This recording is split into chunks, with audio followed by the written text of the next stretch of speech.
Flip this around. All right, 3, 2, 1. All right, so Shop Class Podcast, we got a big night. Tonight, first up, Duke Wazowski, coming to us from East Stroudsburg, Pennsylvania. He's going to give us like a shop tour because it was an open house tonight. But the main event is about entrepreneurship in the classroom. And tonight's guest is Elise Burden. I'll just give you a quick preview of what that's going to look like. She is the co-founder, executive director of what they call EdCorp Real World Scholars. She's going to tell us more about it. I think they give you a platform on how to run the entrepreneurship. It's almost like an online store, but it's a closed loop within the school. I'm not sure exactly how it works. Also on the show to tell us how it actually works in the classroom is Barbercheck, Mr. Barbercheck, an OG shop teacher, a Shop Class Podcast co-founder. He's going to come on. He's actually done it before, and this is his actual classroom is right here. And these are the things he sold, and they're all out of stock. I actually bought one of them once. Okay, so starting off the night, Duke, you want to give us a tour?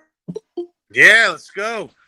All right. I think I missed the first round when everybody gave their shop tours, and I was at the North Campus, so that was like half-hour ride home. Nice. So I didn't want to do a tour when, if I had to drive up there 8 o'clock. But this worked out because we are open house. Yeah. We got the call. Parents have to leave, and let me Nice. flip this around. So we got used to be like a graphic arts lab. All right. So Let me just tell Damien what's going on. Damien, we're doing a quick open house tour with Duke, East Stroudsburg, Pennsylvania, middle school. Then we're going to get to the EdCorp, which is entrepreneurship in the classroom. And then Barbercheck's going to come on and tell us how that actually works in his actual classroom. That's what we're doing. How you doing? You good? Yeah, not too bad. How's All my right. mic and everything? Oh, yeah, we hear you. Mm-hmm. That's okay. Okay. I couldn't remember my setup. Yeah, you're good. All right, Duke, take it away. All right, I first started teaching here 1997. Started here. There was only one middle school. Then wait, Duke, let me ask you a question. Yeah. Duke, can you get on the Wi-Fi? Because it's a little spotty. No, not on my phone. Okay, open the window or something because it's a little spotty. Let me just walk around. Okay.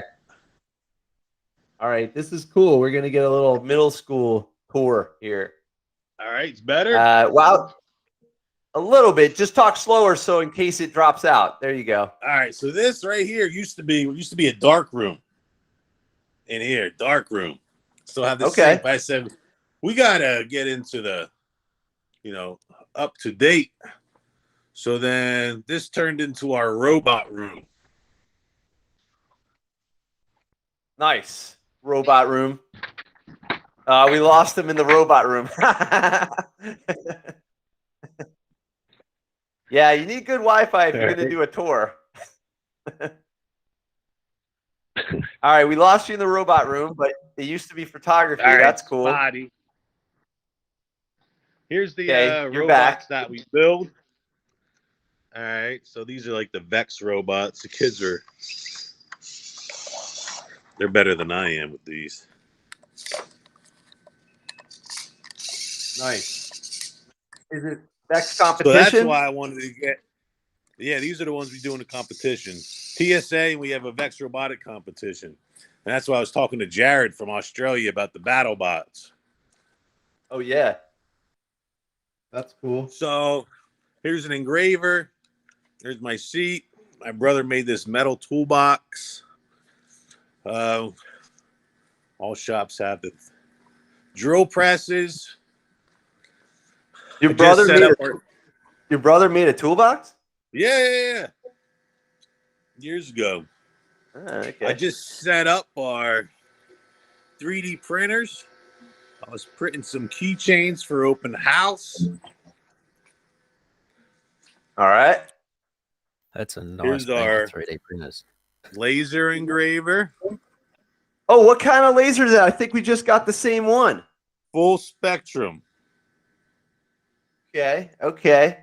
All right. So it has the bypassing doors. It's a pretty good one. Bloomquist, just give you an update. We're doing a quick open house with Duke, East Stroudsburg, Pennsylvania.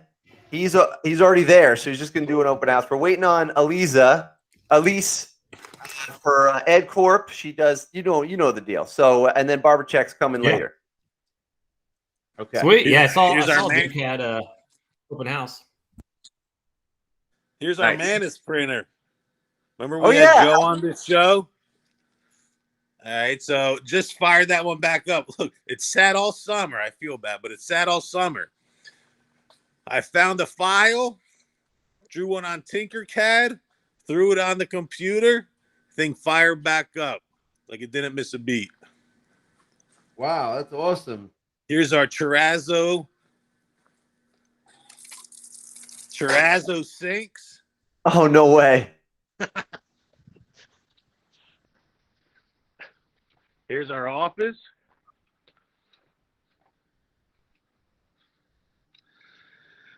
And then our wood shop. So in the wood shop, we do still have some metal tools. No, your Well, brake and your, yep.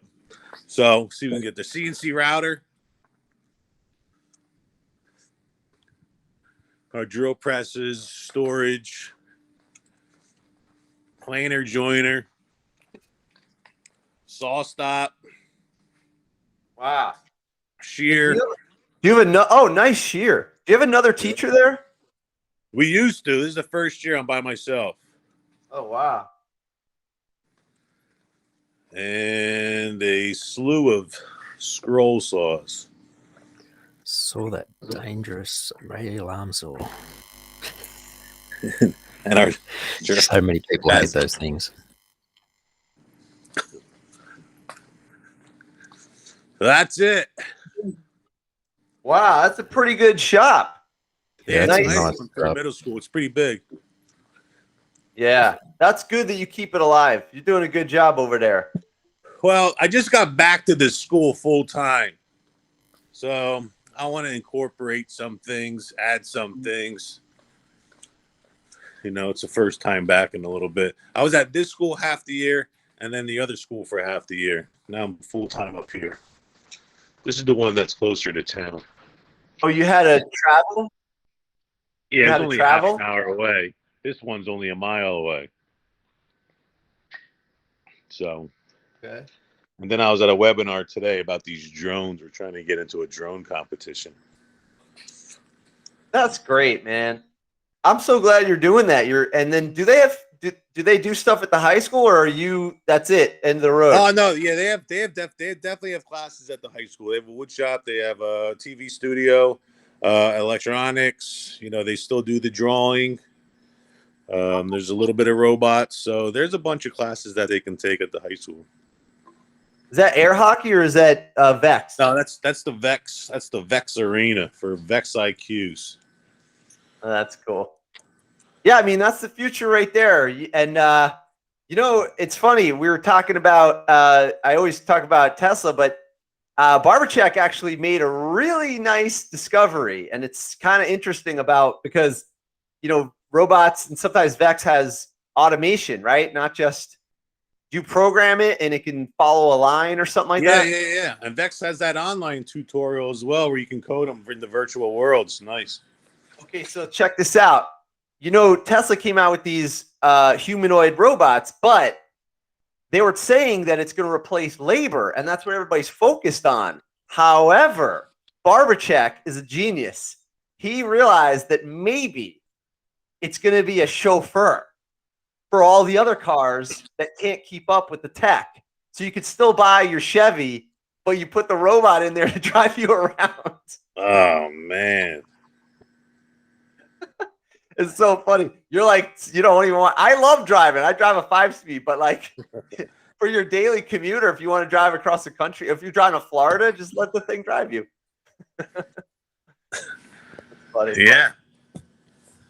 Yeah, if you can't get an electric car, Tesla, yeah, get the chauffeur. Yeah, and so these kids are like the ones you're training now. In 10 years from now, that'll be normal, and that'll be their lives. So you're actually the first one to introduce them to the future. It would be like teaching someone how to code for Netflix, and then all of a sudden Netflix becomes the dominant, like streaming, or like teaching kids about the internet, and then all of a sudden the internet becomes the dominant thing. Hey, perfect timing. Elise is here. All right, I'm gonna go off, and then I'll meet you guys back up in a little bit. Okay, perfect timing. All right, thanks, Duke. That's great. All right, see you guys in a little bit. Okay. Elise, perfect timing. The timing couldn't have been better. Oh, you got to unmute yourself. We can't hear you. I said that was great because I'm 5 minutes late. And so I'm glad our schedules synced perfect. Today, I'm telling you, today is synced up. You just got to stay on. If you're late, just keep going. That's my motto for today. It's my motto every day, I think. Okay, that works. Yeah. So let me catch you up. So we are recording already, and what we did was Duke is a teacher in East Stroudsburg, Pennsylvania, for middle school. He just left, but he gave us a shop tour. So we got a middle school shop tour. Nice. Yep. You're going to give us an overview and some insight into the entrepreneurship in the classroom, and then we're actually going to have Barbercheck get on here. I don't know, maybe towards the end when you're done.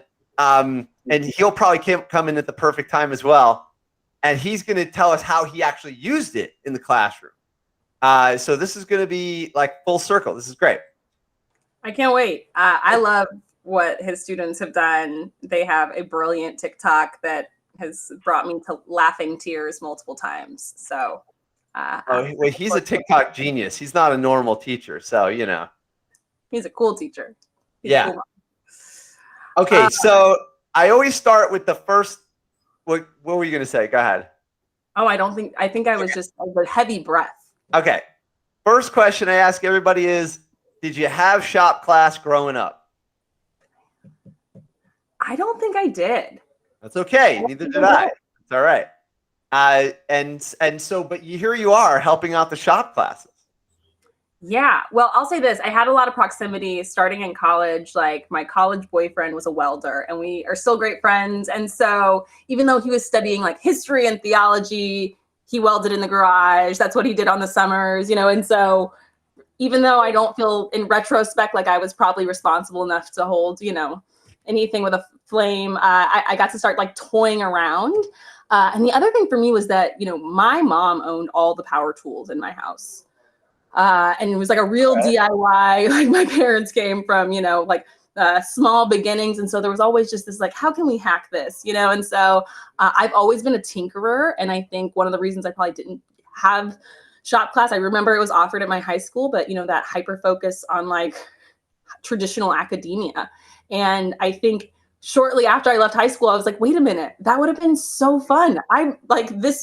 Give me a tool. Let me make things, like, let me go. And even today I'm like a little bit dangerous because I have like a desire to use tools, but probably not the proper, technique or safety protocol. But I do have a really special space in my heart for just all making. All right. Well, you got the right taste in guys and Perfect. You got a good start. That's funny because my mom had the power tools as well. And because she was an artist and she would work with sculpture. So you had to have some sort of power tool. Otherwise, you'd never make it through the marble. It would take forever. And then my dad, his tool was the butter knife, and he'd break them all. Yeah, he was terrible. He was a bit of a hack. So, so a very interesting background. I like it. And so now, Ron, you take after your father then. Oh, geez. I knew that was coming. Okay. Welcome. That's a hack. You're a hack. Okay. Yes. Well, thank you. Thank you for having me. Appreciate it. Yeah. So Tim Zavecki is shop teacher. We're all shop teachers here. And we got Shane Peterson as well from around the country. And in fact, Duke is Damien's actually from Australia. So you got a big crowd in the house. Global community. Yes. Nick is coming to tech fireman. Nick is coming to us from upstate New York, and Bloomquist is coming from Illinois, close to St. Louis, right? Okay, sort of. Okay. Yep. Tim, I always forget the town you're in New Jersey. Sort of west of this, like 2 hours west of the city. Yeah, I'm in Warren County, New Jersey, but I live in Easton, Pennsylvania, the home of Crayola crayons. Is it really? Yeah, it is. It's the home of Crayola crayon. That's where they make them. Dude, I like the beard. You're getting very shop teacher looky. Yeah. Yeah. The funny thing was, it was starting to look a little raggy, so I trimmed it up. And the whole idea was I was going for the picture. I wanted it in the yearbook. I wanted it like raggy and like, but the yearbook picture is not until the 20th. Now, the other thing is that I do is I wear my grandfather's shirt ever since I've been at this new school. I've been wearing my grandfather's shirt and like those old vintage, like gray safety glasses. Oh yeah. I wear them every year in the picture.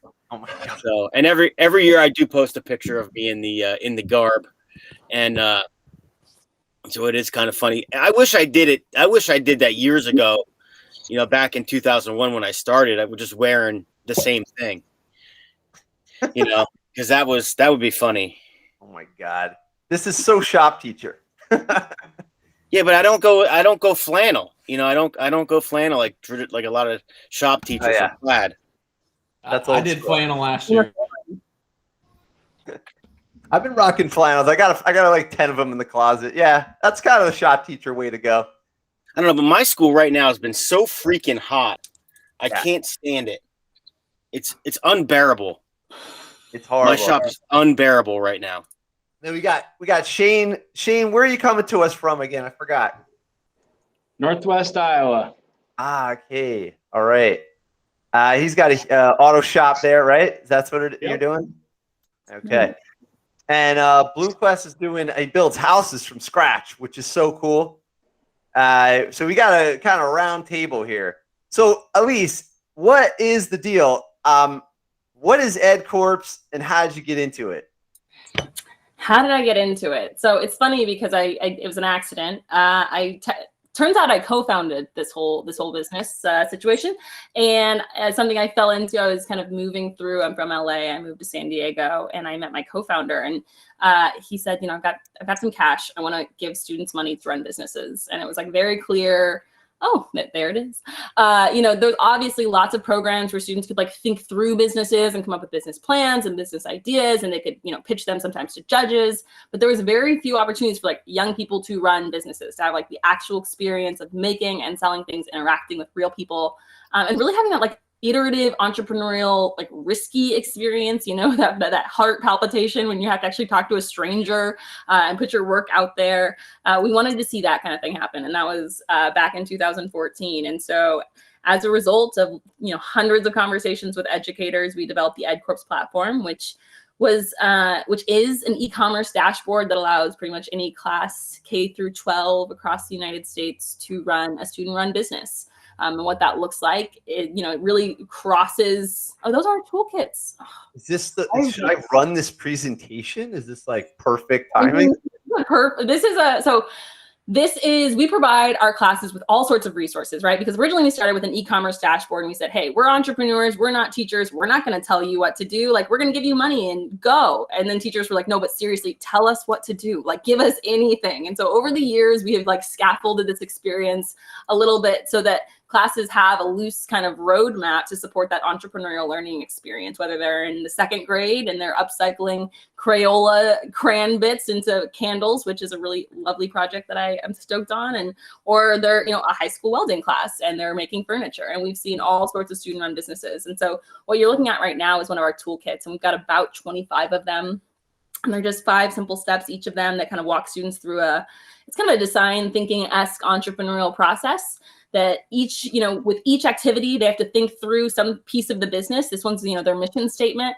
they are tasked to create something, connect with the public in some authentic way, get feedback, and then solidify that, right? And so whether it's, them taking their mission statement to mentors and getting feedback, or designing their business cards and taking them to graphic designers for feedback, or, actually planning an event and having that event and then reflecting on that event and saying, this is what we would do differently. It's really about getting their work out there, getting their ideas out there, and having an ongoing, the ongoing opportunity to practice, to fail, to try again, to clean up their processes and learn as they go. And so we've been working with Harbor Freight Tools for Schools, I think for the last 4 years. Time is weird. But I think for the last 4 years, we've been working with them to support skilled trades classrooms specifically. And we've supported probably over 30 classrooms now in the high school skilled trade space that are running. You got the Build Hawks, which I think that's Barbercheck. That is Wyoming Woodworkers. Yeah. And you got Metal, SCT, TC, Metal. So it's like all these schools have give this a shot. Some of these videos are great. Like I've watched some of these. You just click on them and then it, pop up. They give examples of the kids like making products and then actually having to deliver on it, Yeah. Why is this so innovative? It seems like this is exactly what schools should be. I know, it's the wildest thing. I feel like since the very beginning, when we would talk to folks about this, because that was such a big part of our process, was talking to educators, like, what would work for you? What did you wish you had?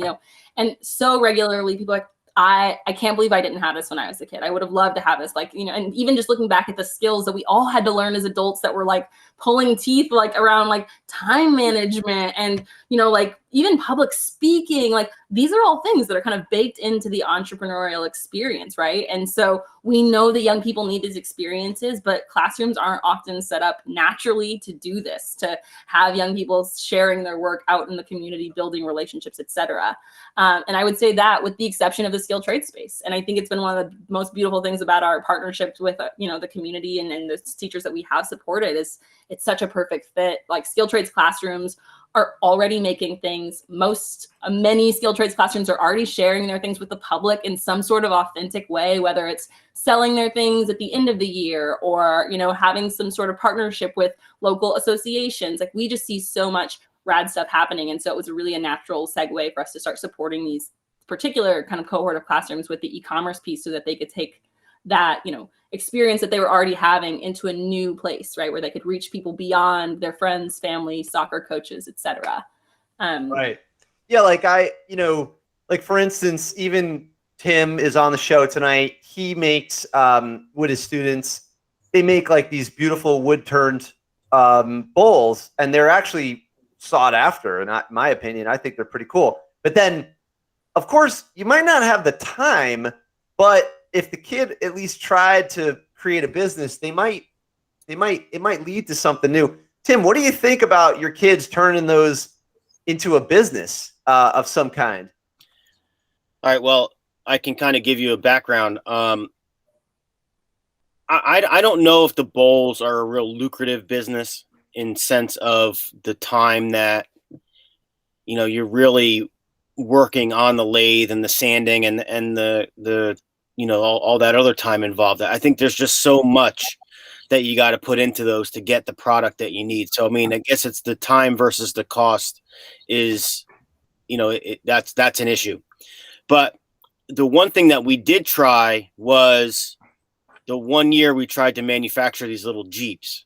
And the neat thing about that was I actually got the idea from another teacher at a local school to mine. And I said, yeah, this should be pretty cool. This should be something that we could do. And I went with the whole idea. Well, the problem was it was the first time doing it, and it really did not. There was no buy-in from the students. It was very difficult to get them to, maintain the quality and maintain the excitement. And it was one of those like, why do we have to do this? And I really struggled. And I think what kind of put the kibosh on that was when we got shut down in March for a quarantine. It was now I'm stuck with all these Jeeps, and some of them have crooked wheels and some of them are, good. And I tried to sell a couple of them, but, if I sold 10, I think that was a lot. And we made $120 something. So yeah, I think that you're right. Like if you tell a student to do something, it's probably not going to happen. But if it's their ambition, like Elise, how do you handle the buy-in? But is that something you'd advise? But let me add on to this. So when we transitioned to this manufacturing program that we're running now, I also sat down with the kids for 3 weeks. We brainstormed ideas. We came up with like 500 different project ideas, and then we narrowed them down. And I let the kids pick and choose, and I kind of directed them a certain way as to what they wanted to do or what they should be doing, trying to really say to them, you know, you want to make wooden sunglasses. Like, come on, that's not something that's feasible in our environment. We cannot do that. And that's what they were trying to make. And they were trying to make these things that were just out of our number one, our comfort level, and number two, our ability level. So yeah, but I'm just curious about like what her process is, because she must get buy-in. Like maybe it's not a total class. Maybe it's one kid at a time. Maybe right. I don't know. You know what I mean? I just want to hear what would be the, like, how do you handle that? Let me real quick finish here. So yeah. So we had all these far-fetched ideas of the kids that they came up with that they wanted to make. And then you had to go into the whole thing of what's appropriate for school, what's not appropriate for school, and things like that. So we finally settled on candy dispensers, and we were going to make candy dispensers. So we started making them. Jeep? Yeah, that was the Jeep. Those were the Jeeps. Gotcha. So we ended up settling also on doing candy dispensers. And the candy dispensers, they never finished again because of the quarantine. But the whole idea was trying to teach the kids the manufacturing process, and we never got to that final step because we got shut down. Yeah, I mean, failure is part of it. You know, so that's real. You know, like sometimes you can't even finish, and sometimes motivation dies. Like I'm working on a real product right now, and my motivation is getting tested big time. And funding, you know, I have to worry about how much I'm actually spending on it. So let me welcome in Barbercheck's here, and he's ran a store like this with Elise, her program before. Barbercheck, we were just going over. Tim had done this Jeep and also the candy, but it's not easy. I would never suggest that. So I was just curious, Elise, how do you handle buy-in? Yeah, it's a good question, and I think it's a challenge. And it can, like, what I should say first and foremost is that I don't handle buy-in, right? Like, so much of what is happening in a classroom is because of what the teacher like is kind of creating the conditions for. So we try to resource teachers and support them, but at the end of the day, we understand that, like, as the, you know, like one of like the most influential person in the room, whether it should be that way or not, they often are, and so they handle it differently. I think. There's a particular toolkit kind of speaking to your feasibility questions or kind of points, Tim, right? Like there has to be, you can't just make whatever you want.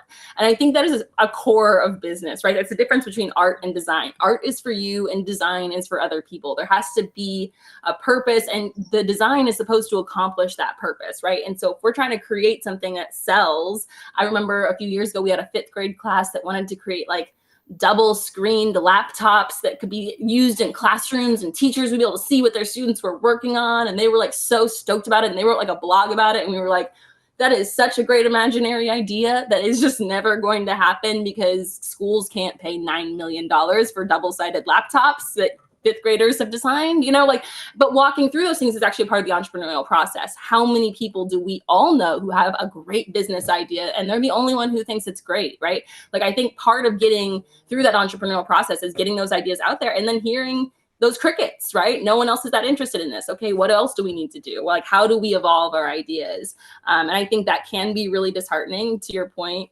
about motivation. I think that's a very real thing as a creator myself, like the amount of half-done projects around my house. Like, I'm glad I just moved and there's more storage, so now I can like tuck them away and that makes me feel better. I don't have to feel guilty about them, right? Like, students are having some of these same challenges in the middle of a pandemic, and I don't know how much we can do about that beyond like the authentic checking in around like, is this meeting our goals? Have our goals shifted and changed? And if not, do we need to approach like this differently? You know, Well, the other thing that I initially, the whole initial idea of the Jeeps were they were going to be donated to somebody or some early learning center or something initially. That was going to be the initial thing. And then whatever, I would sell whatever I could and then donate the rest to whoever. And, you know, when I was working at my former district, there was a gentleman I used to work with. He was really into, like, he would really throw that other side or that other point of view to you and say, well, yeah, you're making these Jeeps, you know, did you think about, you know, the finish and how that would affect the kids or whoever you give it to? And then, like, one thing was I wanted to make stools at my other school. And he was like, well, what happens if a kid falls off the stool and you donate it to a library?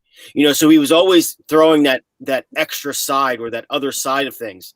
You know, I'm just looking at this as a, hey, we're going to make stools and we're going to donate them to the library, you know, but he would always throw that other side. Like, crap, I didn't think about that.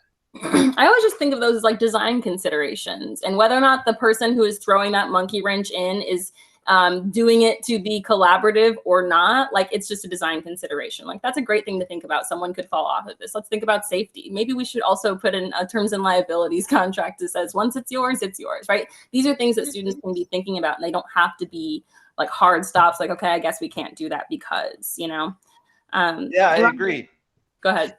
Yeah, I mean, and you're right. They are the constraints, but, you know, and I think to be a really good facilitator, you know, is you have to approach all of those things.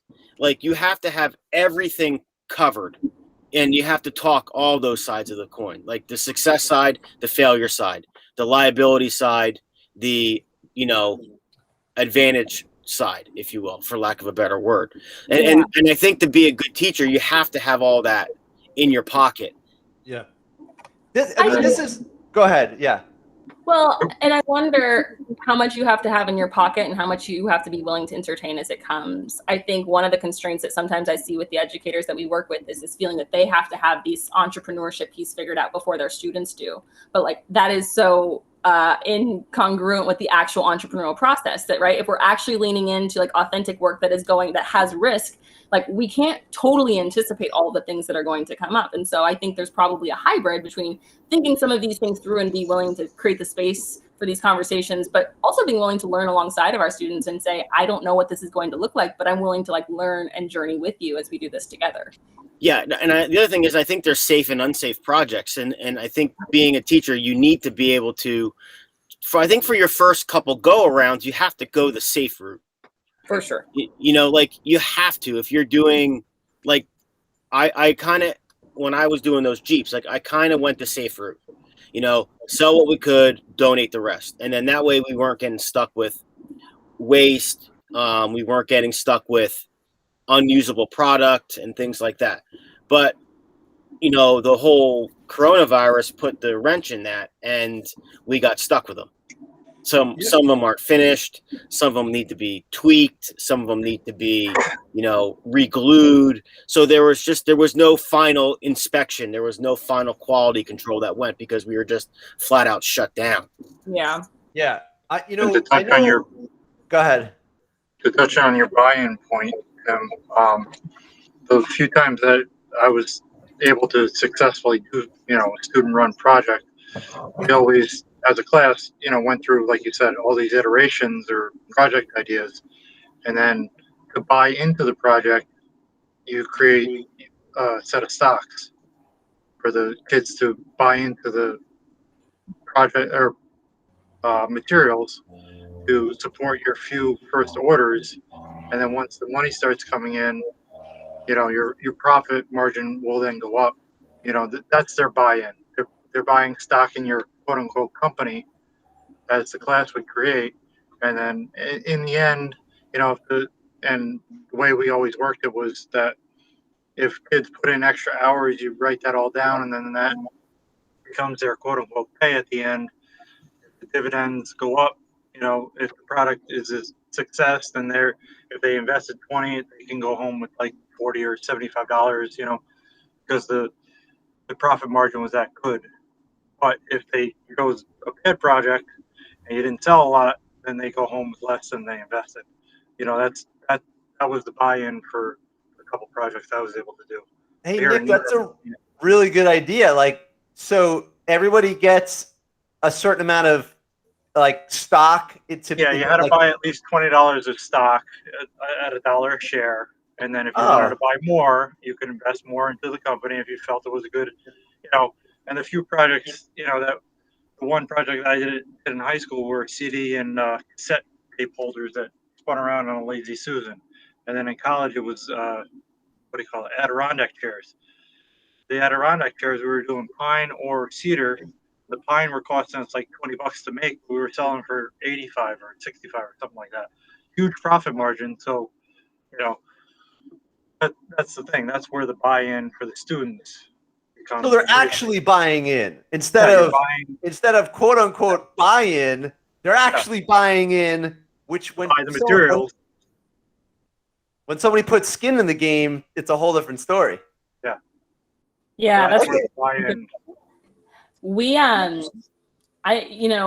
I think that probably gets tricky for some teachers with the handling of like cash in, cash out, which is, to be totally, frank, that's where we kind of created the EdCorp platform, because as we talked to teachers who were like, yes, we want to do this, or we tried to do this, like it always came down to like, I don't know how to handle the money and I don't want to lose my job. Like there was really no mechanism for like, what does a student-run business look like? And so that's why we created an e-commerce platform. But one of the ways that we've seen this kind of thing work out, we had a class a few years ago and they're making t-shirts, and they made t-shirts for a march here in San Diego. And the teacher came to me and she was like, these kids are coming in 10 hours on Saturday, like every day after school. Like, can we pay them, right? Like, for their actual labor, they're foregoing their after school jobs for this. And the answer was no. But what they ended up doing was they set some sales goals. I think it was, $2,000 or something like that. There was a team of like 8 or 9 students. And if they reached those sales goals, they went on Amazon, they filled up wish lists. They were all seniors.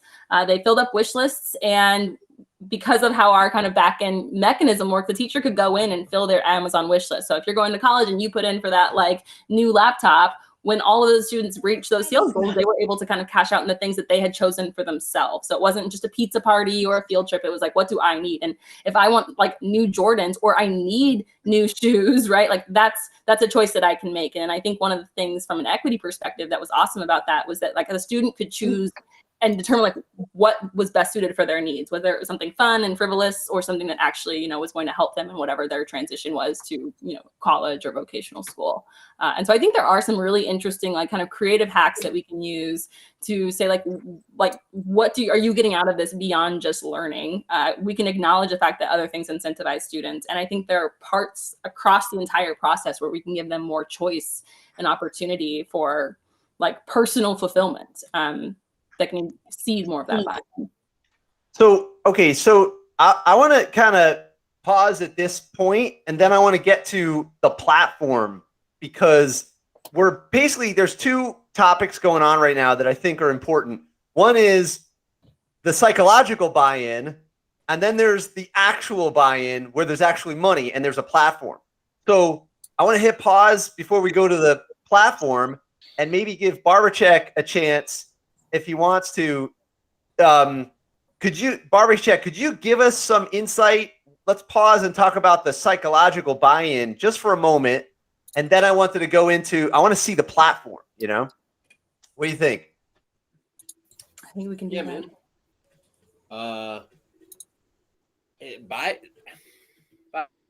Weird, right? Like as a teacher, you get varying degrees of buy-in from the same student just based off the time of year.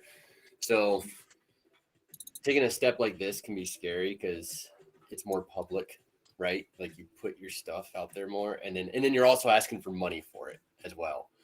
And so there's a little bit of an intimidation factor there in some regard. And it's but it's fun. Like it's what matters at the end of the day. And you end up kind of planting these memories in these kids' heads. They don't care so much like at the end of the year, whether it was a successful venture or not. They just like remember it easier than page 47 of their math textbook or whatever it is. It's just like they're part of a story. So I don't know. I would consider like my past 2 years pretty floppy, like even from a buy-in perspective. But I wouldn't put too much stake in it, you know, because it could be rough buy-in one year. It could be a lot of buy-in this year. Like in a way, like I had a lot of buy-in during almost more buy-in remote learning for the business we ran than I did in person. But when it came to my actual content, I got no buy-in. You know, like I shouldn't say actual content because it is actual content. It's more actual content than actual content. So yeah, I don't know. I guess just from a psychological buy-in perspective, I wouldn't put so much stake in it that you kind of pull the rug out from under any students. Like just offer the opportunity, have fun with it. Kids love to see you vulnerable. Kids, like if you're just lighthearted about not knowing exactly how to do something, they love to like have that opportunity to possibly fill a void, especially if they got a good relationship with you. And you'll just, I don't know. I stress the buy-in, I guess, myself, but it's like a long process, you know, it's going to be very volatile. Let me show. This is a video of me unwrapping. I bought one of the products that Barbercheck's class made, and I have the unboxing here. And it was one of those clipboard holder things, you know, on the construction site, and they put like a leather strap with a magnet on it, and they you know, did a lot of stuff to make it kind of, you know, like an actual product. You know, they painted it, and it was different dividers inside, and it really did arrive with a note saying, "Hey, we made this for you, and thank you for supporting our program." So, I mean, it was kind of cool. Like, I'm in New Jersey, and he's in Northern Michigan, and his kids made something, and I was able to buy it on a website. So, you know, it's pretty cool. I like that. Now, was this made on demand, or was it in stock? I struggle with that as well, and I still have projects like left over from here, and I don't know if I really had like a highly successful product run where I didn't have like to take apart projects. Like we're taking apart projects right now that are just left over from last year. But there's something cathartic about that as well for me and the students, where it's like we gave this a solid effort, and there was some like obviously you don't want a kid to take apart their work, but you just model like, okay, this is what we do sometimes, and and that's when you show them that the stakes don't have to be high, that the pressure doesn't have to be intense. They usually are. That's like a welcomed arena for them, because they don't. I think they're too high stakes and too high pressured in most of their other sports, academia, and everything else. So while you're afraid to like expose them to that much failure because they might be super sensitive to it, it's also like they're accepting of it because they're super sensitive to it. Like, oh, you know, this, like, I can never dream of like having a sloppy game or dream of like getting a bad grade, but this is a flop. I don't know. I don't know if that makes sense. It makes so much sense to me. I think. Hey, Matt. All right, go ahead. I'll make mine quick, at least, and you can go. So I build a house with the kids, right? So Barbercheck, like, and these guys know that, but like that's one of those things where like try telling the kids that not a big deal to mess up when you're building a $200,000 house. Right. That we're gonna sell. You know, but I have to say, hey, I have to tell examples like, hey, this is what I messed up for my boss one time, and it literally legitimately cost money. Nobody's pressuring us to be done at a certain time. I mean, they want it done so we can get blah, blah, blah. But there's it's not like a normal house building scenario when you're working with somebody where there's money on the line, Budget's there's right. people trying to move in, blah, blah, blah, this and that. And so I have to like tell the kids because they get so worked up about, they're, and I mean, obviously I am reminding them that they are carrying a $800 window to be installed, right? But it's almost Right. It's like, guys, I'm not going to put you in a spot where you are going to destroy a $200,000 house. You are going to maybe destroy an $800 window, which sucks really bad. But if it's an honest accident, you know what? I had one kid knock 2 guns off in a half an hour off the roof, each $300 guns that we opened up that day. He busted them both. And we were able to repair one, and the other one I'm still trying to find the parts, but they work. So it's like I always have to, me having to bring them off the ledge is constant and remind them that I'm not going to put them in a spot that they are going to mess us up beyond recognition. We're not going to foobar, right? That is it right there. Like I totally get what you're saying, Matt, on yours. Yeah, because it's a balancing act, right? You want to push quality, you want to push care and precision and accuracy, but at the same time, and what I found is you can almost afford to toss most of it out the window because they're getting so much of that from so many other sources that 90% of the time, if I just maintain a good relationship with the student, I let them know, that, hey, I'm here for you. And what you said, I'm not going to put you in a position to fail, and if I put you in a position to fail in that way, I'm going to reflect on that as a leader, not as a blamer, you know what I mean? And as a leader, maybe I did, overlook the fact that there was a trip hazard while you were carrying that. Yeah. And they love to see that. They love to see the accountability from a leader. And then they'll compete with you. Like you'll say, oh, I should have gotten that trip hazard out of your way. And then they'll tell you, no, I should have. And it's like, so yeah, I think it's just a really good opportunity to build those relationships. And there is that internal struggle of like, oh, I want him to meet these expectations and produce this quality and just be consistent. But it's like, you're not going to find a crew of adults that'll perform that well for you. So like, give the kids some grace and understand, like you're there to learn as a leader, just along with them. And you're going to overlook some trip hazards, but what a great time for them to see someone in a leadership position own responsibility. Then they mimic you. And that's well, and I've also learned it doesn't matter what the scenario is. Like the kid says to me, hey, Mr. Z, I want to do epoxy, I want to do an epoxy project. And, instead of me being the epoxy wizard that I probably should be, you flat out say, I've never worked with that. Let's do it.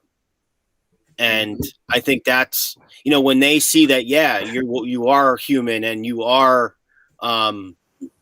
you don't know everything, that resonates with them. And like right now I have a kid, he said, we're doing inlay picture frames. And I've done a bunch of these in the past with other classes. I'm doing them again. But a kid said to me the other day, instead of doing a wooden inlay, I want to do the epoxy inlay. And I said, okay, let's try it. And I think that's a big thing. And I literally went to the table saw, I ripped 2 grooves in a piece of wood, and I said, this is what concerns me about your idea. I said, let's do a small test piece. We'll do a small test run. We'll see what it looks like. And then we can make the decision. Do you still want to do this or do you not want to do this? And I think that's valuable too.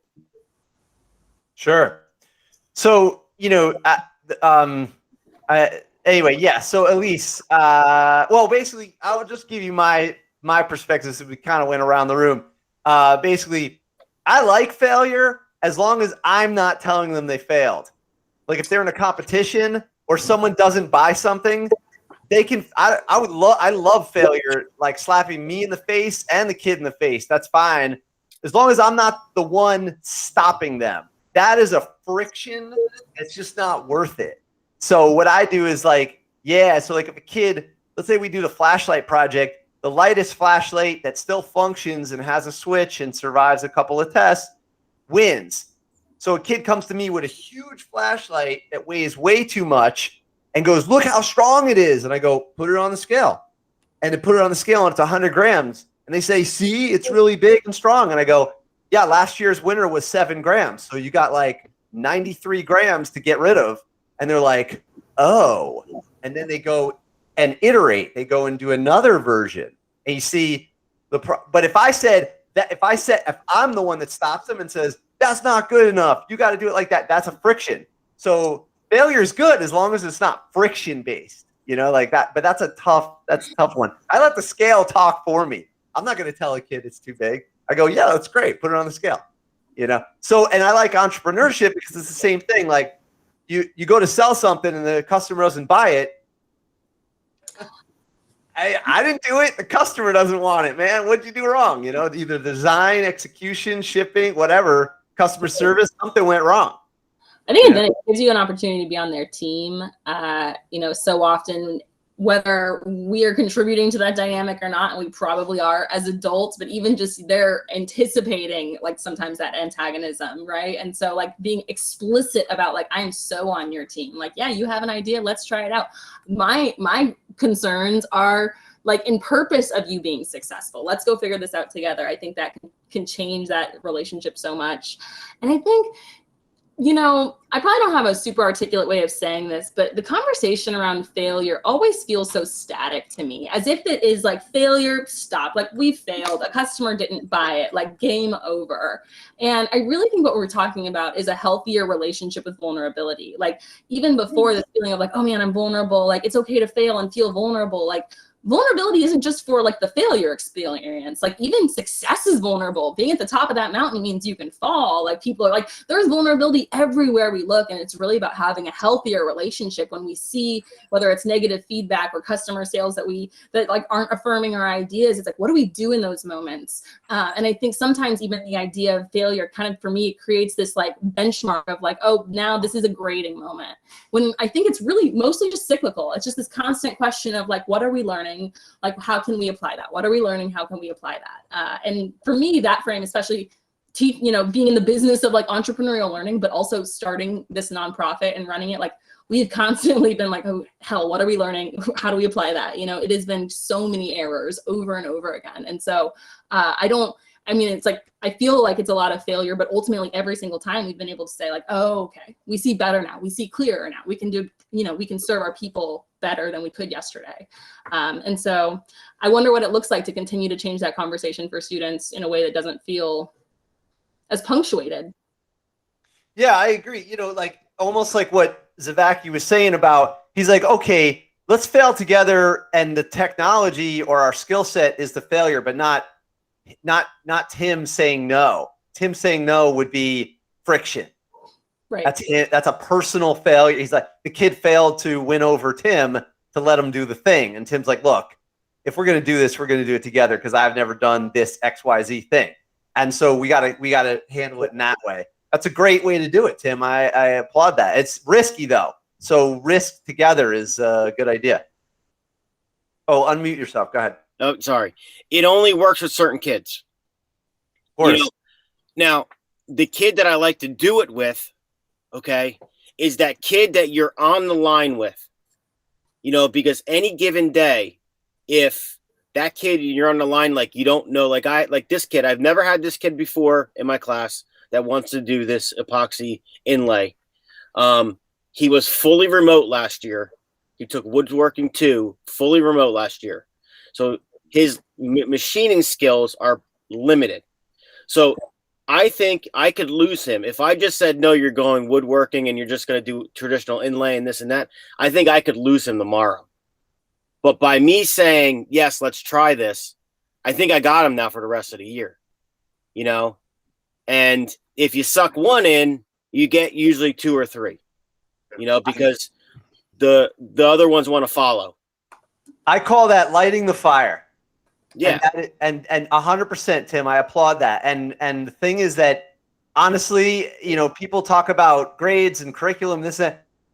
It doesn't even matter what we're doing. It could be entrepreneurship. It could be grades. It could be whatever. Honestly, all I think I'm trying to do is light the kids' fire. If they get excited, you give them the right amount of timber, the right size wood at the right time, and then they take it from there.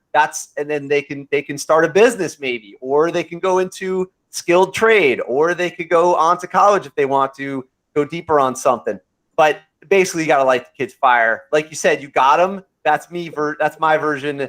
My version would be you lit the fire. That's it. The kids, it's off and running now.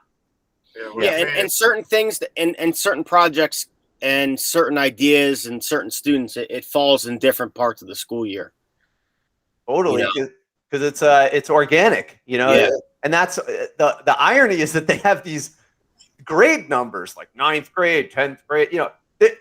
How can you really put a number on an organic thing? I mean, there's a bracket in there, but not really, I mean, I also think humans are wild universes of like experiences, and we just wake up with like all new cells in our brain every day. And kind of to, Matthew's point earlier, like around engagement, like I'm a parent, I'm a guardian, I have a middle schooler and a high schooler. And I just, from my up close experience with these two, like there's an X factor, right? Because like what worked yesterday, they may hate today. Yesterday, they loved cucumbers. Well, today they hate cucumbers. And like, some of those things I'm going to have no control over, right? And so understanding that we cannot control every little piece of like, they're not formulaic. Even as educators, you can be doing everything kind of quote unquote right to light this fire. And also they may wake up with like a cocktail of experiences and hormones in their body that mean that they are completely resistant to anything the world is giving them in that day or week or month. And that doesn't mean we give up on them, but I think there is something about just understanding that like human beings, especially ones with developing minds, are they're just wild experiences all on their own, and we can't totally predict like how those outcomes are going to relate even to our inputs. And that plays along the means of like, I have a kid that's a quote unquote a troublemaker in math class, but I have nothing but positive things to say about that kid. And we all are in that situation where we all have that one or two or 20 kids that are perfect for us. But as soon as they sit down in English, there's absolute terrors, and that's part of and that's what we do. We bring the good out of some of those kids too. And then there's also that kid that, is a problem in my class and isn't a problem in every other class. And there's no matter what you do, you can't break that mold. And sometimes that happens too. Yeah, totally. So let's move to the next piece to the puzzle, which I'm curious about, is the practical functionality of the platform. So, of course, for a teacher to come up with like an e-commerce site or a way to handle money, it's like another job. I'm sure a shop teacher could figure it out. I'm sure any teacher could figure it out. But if you guys have a platform, I would love to see or know how that functions. You want to elaborate on that? Yeah, for sure. I mean, you're right. Anyone could figure it out. It is not rocket science. Every city website will tell you how to start a small business. I think the one reality is it is work. And there are little, kind of bits and pieces that entrepreneurs and small business owners have to handle that, while are really important to learn if you were actually going to start a business, like, filing your business license, things like that. When we're talking about building the entrepreneurial mindset, we know that we're mostly talking about this practice, right? Less than like profit and loss forms and their particularities around these things. And so what we have done is created an e-commerce site, and I will do a screen share. Oh, okay. Yeah, that would be better. Yeah, I'm going to stop sharing. Go ahead. Okay. We have created an e-commerce site so that you don't have to, would like to record this computer screen. Okay. Oh, yeah. It's because you're adding another. Oh, let's see if it'll Yeah, work. see. One moment, please. So our dashboard allows classrooms to run that business, have full ownership over their monies, their products, what they're going to do with their funding, etc., while we host the actual accounting. Like, that's the magic in the back. So quit and reopen. No. Okay, it's gonna make me quit this. Oh, I can do that because if you have a link, I could share it, or if you want to share it, I just go to that little button on the bottom. Like, here, I'll show you what it looks like. Well, it's okay. I think it's okay because you see this here. Now it's going to be like a double screen. Basically, this button right here, this says you're presenting. It's like an up arrow in a box. That'll give you a screen share. Yes. I had gotten that far. My challenge. Okay, sorry. My challenge was that my most recent update wasn't allowing screen sharing, but I think I was just able to fix it. And because I have 2 screens, I could leave without actually leaving. So let's see if it'll work now. Well, while you're figuring it out, I mean, basically, like, I would like to try this. I mean, I'm very curious because I've got some products that I think we're going to work on. It would be really cool to have a hosty site that's in the same nature, rather than me having to deal with all the money and all the I'm doing an e-commerce site for my personal business, and it's I mean, it's doable, but it's a pain, And as a teacher, that's not really where the skills are, And it's kind of like, if I could have a platform help me, that would be great. Right. I mean, I think the number one resource that teachers report not having is time. And that was something we always keep in mind. We kept in mind when we rebuilt our dashboards. How do we make this more time efficient? Like shorter sentences, everything. Like, how do we make things just more accessible and cleaner, easier places so that we can make this as student facing as possible, so that teachers don't have to be the facilitator of every piece of the process, and easy for teachers when they are facilitating. And so this is our dashboard. And from here, this is kind of the homepage where we have a link out to a bunch of different resources and kind of program pieces. Our classes can run e-commerce websites, which if we go here, you can kind of see there's a simple design builder, and actually there's some updates that'll launch in just a few weeks. But they can go in and create a pretty simple site. They can choose, which template they want, what their header images are going to be, what their about us is going to say, what their URL is going to be. Students can choose some of the basics around their branding, and they can upload their products. So this is my dummy page. So in my pretend world, I have a sewing shop. And so, you can see my custom sewing box. You can see the supply grab bag, right? And students can set up shipping. They can set up delivery fees. They can set up varieties, right? If we're selling bird boxes of different wood types and sizes, if we go in, we can select different pieces that they can adjust in terms of dimensions. And so we tried to make this as user-friendly and as adapted to the student experience as possible. We had a website or a dashboard before this that we built many moons ago and used for probably 3 years too long. But over that time, we got a much better idea of what this was actually looking like in the classroom. When we originally built our first website or our first dashboard, delivery wasn't really an option, or pickup, wasn't a thing that we had anticipated, because we thought about student safety issues, when in reality, schools had mechanisms in classrooms where this was actually really helpful for them to have, a Saturday pickup for all of their furniture orders, right? And so those were all things that got rebuilt into the dashboard. And wow, this is so cool. Like, I'm excited to try this. Barbercheck, is this the version that you used, or is this something new? I think I got to use both. And I've used this version for sure. Okay. And the other one was kind of rough.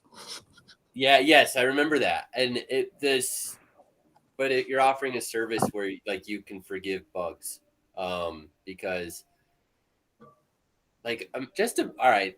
I think everyone in this room would agree that this is like a cool opportunity to offer students. You can do entrepreneurship, and you can bite off as much as you're comfortable with, and you can access toolkits. She'll probably show you where they can kind of almost self-teach themselves to a degree, and then you have e-commerce taken care of. So they have you gotta get your administrator at least to sign something, but after that, it's not a conversation. The website's up and running.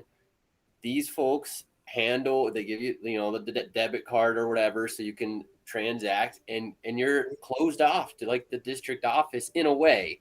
I mean, not ignorantly so, but it simplifies the whole process. They're basically filling voids that our school building should already be doing for us.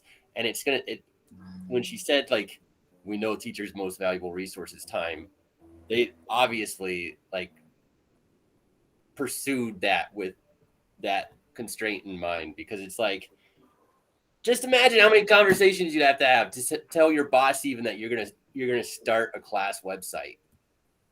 Yeah, it's difficult to even get a field trip going. Yes, right. It's amazing to me, Elise, what you guys have done when you compare it to the bureaucracy of a school system. Yeah. That's awesome to hear. And not every classroom, this is not a fit for every classroom, but at least it would be an option. I mean, Yes. don't we live in a place, it's not just America, but most countries have capitalism. So not everybody is going to be an employee. They might be an employer. So it's probably a good idea to have at least one class where you create a business. So the funny thing is, you mentioned about a field trip, getting a field trip going. Like, I can't even go out the back door in my classroom to outside without going through hoops, without having to go get a radio, At least having to go out the front door and having to tell somebody I was going outside. Like, I literally can't just walk outside. I have to tell all these people and have the way that they can get in touch with me. Wait, but at least do you have some software solution for that? So, I mean, you joke about a field trip. It's like, I can't even walk out my back door. Just like an exit. Yeah. You have an exit. Without having, all the approved, documents, the passport, if you will. I know, it's crazy. I mean, that's the reason you basically hit it. Like, this is the reason for the Shop Class podcast. That's the reason, is because we know that we're more capable than, listen, the district provides the base platform. They got the building covered. They got the kids coming in. Everything else is really like creativity and networking. And that's what we're doing here. So, well, the other thing was, like, yesterday we emptied the dust collector from, and I posted pictures of that. Yeah, we saw, yeah. And, it was one of those things, like, we were outside behind my door. Now, I didn't get any approvals to go outside. I literally just went outside and started emptying the dust collector. But, it was like, you made sure you had a kid in the classroom, because if the phone rang, you needed somebody to yell, phone, like really loud, because we were outside. Yeah. And, but, even things like that, like maintenance stuff, is still part of, that real life experience. It's just, like the e-commerce. It's a little of everything, because you have the maintenance, you have the selling, the products, you have the upkeep and things like that too. So it is, this all goes hand in hand. Tim, we're right there with you.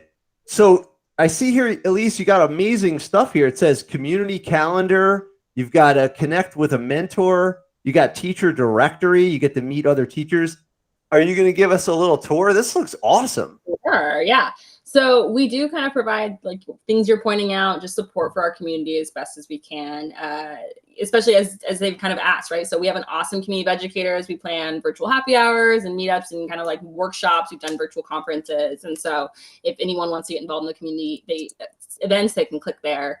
We also have kind of very casually, but it's been awesome, kind of cast a net to our community along the way. We've had folks who've just been like, please, if you have a class who wants to talk to someone in marketing, and, we work with hundreds of classrooms, so that's not typically like something that we could do in the quickness, but we started writing those names down. And so now classes can look at our, it's a live Excel sheet, I think, that we just update from a form folks fill out. It's super informal, but classes have been using it. We actually started it this last year during the pandemic, because we knew that classes were having a tough time making those authentic connections. And so, oh my God, this is so much information. Hold on, wait. Oh gosh, I'll talk too fast when I get excited. Wait, this is awesome. I just want to hit pause for just a second. So in other words, let's say I or the students need a mentor. You guys have a list of people we can talk to? It's true. And awesome.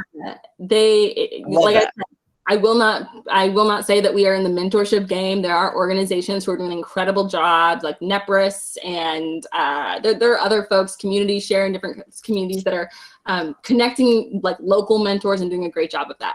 What we've really done is just, along the way, as folks have said that they want to be helpful, we put their names down, and they're people from Fiji Water and from Harvard Business School, and they're just random folks along the way who are down to talk to students about their projects. And I think one of the things that's been cool about the experience is that very rarely is it like a guest speaker model. Like, that does happen, but more so it's them a share appearing back and forth. This is what we're working on. What do you think? And they say, here's some feedback. This is how we do it in my neck of the woods. If I work for a marketing company, I may share with you some of my best practices, but students have the opportunity then to really, especially because it's built into all the toolkits, to ship their work out to someone. They can go to this mentor list and find someone who might be relevant, who could give them helpful feedback, and email them.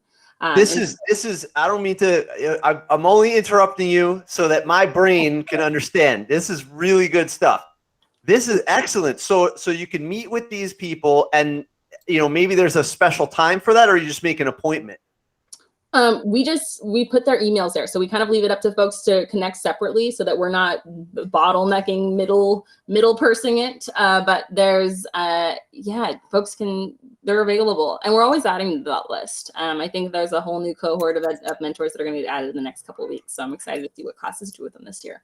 All right, and let's look at the practical stuff. So it says here, money orders and checks. Like you get someone pays you in cash. What do you do? Yeah. Okay. So classes can take money in 3 ways, right? They can do e-commerce, in which case they can be shipping anywhere, or they can be just charging online and then doing handoffs in person. They can be taking cash and checks, which, this can be an at-school event. This can be an out-of-school event. We see a lot of farmers markets and festivals and conferences. Students will sometimes go exhibit at conferences. And so they can accept money. They can technically accept cash and transition it to money orders. We used to give out our account information, and teachers could deposit the money directly. And lawyers were a little concerned. They were like, maybe we should find a little less sketchy way to do that. So now they convert it to money orders, and they ship those over to us, and we deposit those. And then the third way that they can take payment is through credit cards. So we actually have an app that is available, I think, on Android and iPhone. But now I'm questioning it as I say it out loud. But it's an app that's pretty simple and allows students to kind of use a Stripe reader to take payment in person. It gets credited directly to the dashboard with all the customer information, so that when students, after that Saturday farmers market, they can go to their orders, and all of their orders, whether they were e-commerce or that point of sale, Stripe reader, or it was a money order that was deposited, all of them will come up here. This is amazing. That's awesome. It makes it so easy. Okay, and then so let me tell you a little bit about what happens with money. Yeah. So all of the money that the students make belongs to the class to do what they want with, right? So we see classes use it typically in 3 ways: to reinvest in their business, to wait a minute. This is very important. Do you take Bitcoin? We do not take Bitcoin. You're not the first person to ask that, though. I need a marketing before I can. Totally kidding. Bitcoin. I'm kidding, but actually, it's a thing. I don't know. No one's gonna pay you in Bitcoin. That's crazy. Not yet. It's coming. All right, okay, sorry. So now the money goes into an account, which is in control of the classroom, and you can buy supplies or whatever. So go ahead from there. Sorry. We partner with a platform called Class Wallet, which is right over here. And if I were to click on that, you would see my admin account, and it wouldn't be as helpful. But individual teachers, when they open up their Class Wallet accounts, any funding that they have is available, like any funding that was either seed funding or maybe that they've cashed out. And, you can think of that as an expense account, and they can use that money however they need to, really. With the exception of alcohol and tobacco, they can request out a prepaid debit card and use it for in-person sales. They can use it online, and the platform tracks everything. So we've made that piece of it really easy for teachers to spend the money that they have access to. And how they do that, so like you said, all of the money that the students make goes into this account, and when they want to do something with it, they let us know. They add a cash out. So let's say, Matthew's class has made $1,000 and they want $500 back for supplies. They're going to say, we want $500 for supplies back to our Class Wallet, and then they're going to create that cash out. But they may want to also make a donation, right? So they will actually instead want to make a donation to the Red Cross, and they're going to fill out this information, and we're going to send them either a check or the Red Cross a check, depending on the things that they select here. But a lot of our classes will spend or donate some portion of their profits to a nonprofit, a charity, causes they care about, etc. And truth be told, that can be a really interesting form of buy-in as well. We've had classes do kind of almost like a microfinance model where students were able to break up, however much they made. They had a certain portion of that they could donate to a cause of their choice. And, some people had really meaningful, my grandmother had this disease and I'd like to donate, this on her behalf or in her honor. And so this is a big part of what a lot of our classes will do as well, is this kind of like philanthropic, social entrepreneurial piece. But at the end of the day, it's up to the students. And we have some toolkits that walk them through, there's an impact strategies toolkit that we'll launch in a couple of weeks, but, really having them think through, what is the impact you want to make with your business, and what are your goals? How do you want to spend the money that you're making, as a team? And so that all is found right in there. That's excellent. That's very interesting.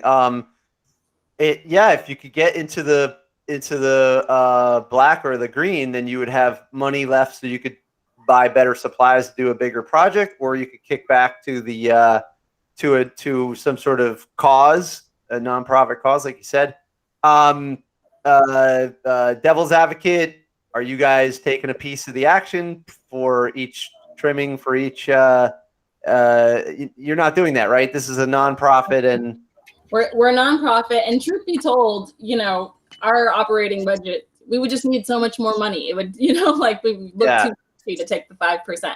But we don't want to. We want students to have complete total ownership. And that was a really important piece for us because, early on, that was a question. Should that be a part of our business model? That's what helps keep the lights on.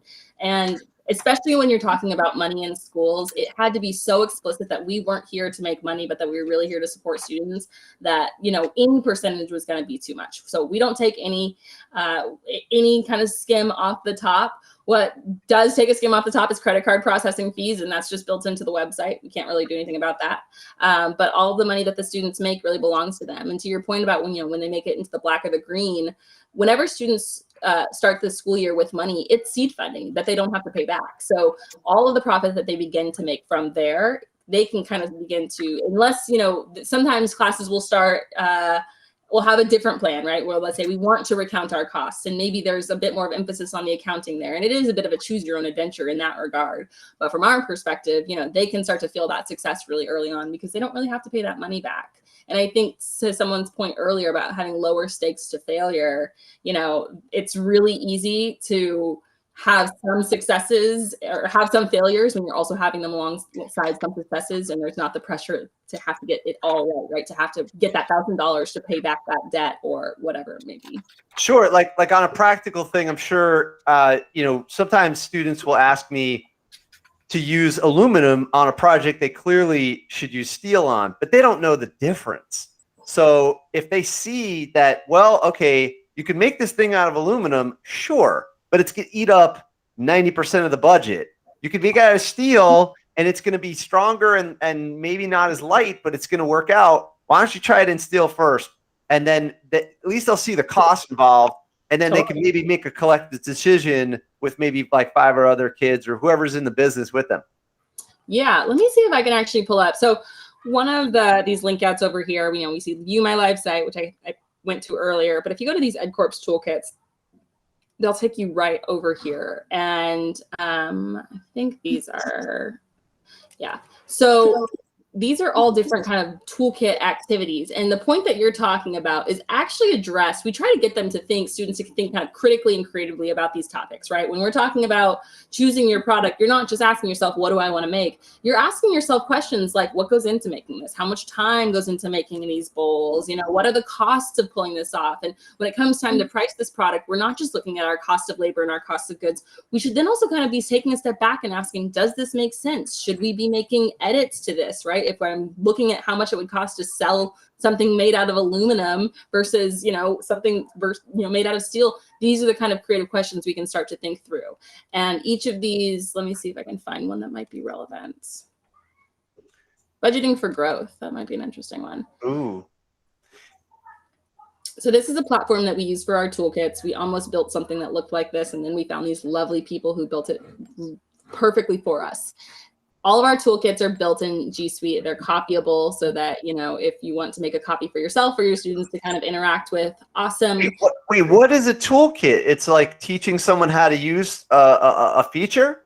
So our toolkits are all these activities, right? And so there's about 25 toolkits that are all business activities. And when students go through these 5 steps, and then they submit, I think they submit an artifact. So they'll share a link, any type of link. Here is the link to our TikTok. Here is a link to the photo from the project, right? We ask for any type of artifact link. When they've completed that toolkit and they submit it to us, they unlock additional funding, right? And so you can kind of see on my screen here, budgeting for growth is worth a $50 toolkit bonus. Building your e-commerce website is worth a $25 toolkit bonus. And when we unlock those, when we go back over here, they get a notification that says, hey, your toolkit was approved and you have that money available now. And when it comes time to cash out, all that money is available to them. Wait, stop right there. So hold on. I'm here. Not only can you put a little seed money in and then you build a product and maybe it sells, but if the kids do these toolkits successfully, your organization will reward them with money in their like real money in there? Does that come from our situation, or you guys are donating that to us? That comes from the Real World Scholars bank account. It's true. And you know mind blown. This is what's wild about this though is that why aren't more people doing this? This is crazy. Of course you should be doing this. Even in our own community, our toolkits are not like super widely used. Now, I still think they're awesome, and the teachers who do use them are stoked about them. But like, there are so many teachers who are like, "Oh yeah, I just haven't had a chance to look at them yet." It's free money. Money, y'all. There's money attached, and then like, I don't know. I've been so busy looking for curriculum, I didn't get a chance to look at the toolkit. It's like a micro scholarship, right? I think what's cool about it is that, and this comes back to the buy-in question. You know, most of the time we're looking at, you know, we're not looking at 1 or 2 students. We're looking at 15, 20, 30 students at a time. And it's hard to create experiences that aren't going to engage them all. But if a student goes to the dashboard and they see all these things, and if I'm really stoked on design, or maybe I'm like I nerd out on Excel, which guilty as charged, right? Like there are things in here for me, and there's a team roles in here somewhere. But you know, once students choose that, whether it's team titles or roles, but essentially figure out what part of the business that they're going to kind of be occupying, they can start to self-manage these, right? We can say, awesome, I'm into design. I would like to check out the Design Your Custom Packaging Toolkit. And me and a few friends, or me and my team, can start to go through this on our own, right? We can learn a little bit. Let's see, do these buttons work? I think how do I do this? Wait, once they submit the artifact, who judges it? Judge is a strong word. Okay. I'll be honest, you know, we had questions around rigor early on, and the reality was we wanted to hear from our classrooms. We weren't here trying to make sure that they were having, like, the purpose of these reflections wasn't to come back to the teacher and say, you need to do this differently. It was really to show us anything about like how they were thinking about the experience. And we've evolved that artifact over time. It used to be like an artifact and a question. But what we actually found was that it kept people from sharing. Like the more steps we put into it, we would see people go through the toolkits and then not actually submit them because of the reflection piece. And so it was really about like, we want to empower students to share with us whatever they want. It's really for our learning and for us to understand how this is looking and feeling in classrooms. And we do a lot of other surveying as well. And so if they submit it and it has, it's filled out, you know, and I say filled out because let's see, if we go to the toolkit submission slide and I just jumped to the very end, you can see here's some examples of artifacts that you can submit. So we have a sample brainstorming board because every toolkit has a brainstorm in it, a brainstorm step, and you can copy a brainstorming board that you and your team can use to think about the topic. You can submit that brainstorming board to us. That counts as an artifact, right? And so there are these little things that, you know, the idea is that this artifact should be something that was likely created from the experience. It's not something that you have to go make after the fact to share it. It was something that came up organically, whether you know, it was a tool in the process or it was, you know, some sort of recording of the process. These are all the things that, you know, they can kind of share back with us. But like in theory, if you did all these toolkits, you'd probably be more ready to create your product and service and site, right? I will say, well, the thing about the toolkits is that they're experiential. So if you've done all the toolkits, you're not ready to create your product and site. You did create your products and site. Each one of these toolkits. And now you got the money to do it. And now you have more money, right? So the point of each of these wasn't to go learn about custom packaging. It was to go walk students through designing their custom packaging, right? So each toolkit starts with a virtual studio that is like media rich, has link outs to third-party resources, videos, you know, infographics that they can learn more about, as well as a video that has been put together by our team just to give them a brief intro. And then they can walk through the 5 steps, right, where they learn a little bit about custom packaging and why it's important, right, with additional link outs. And they can brainstorm that as a team, right? And as they go through each of these steps, they create their packaging, they connect it with the world and get feedback, they make that revision, and then they wrap it up and share it back with us. And when they do each of these things, you know, at the end of this, they shouldn't have thought about custom packaging. They should have created custom packaging and gotten some feedback and be more equipped to move forward, right?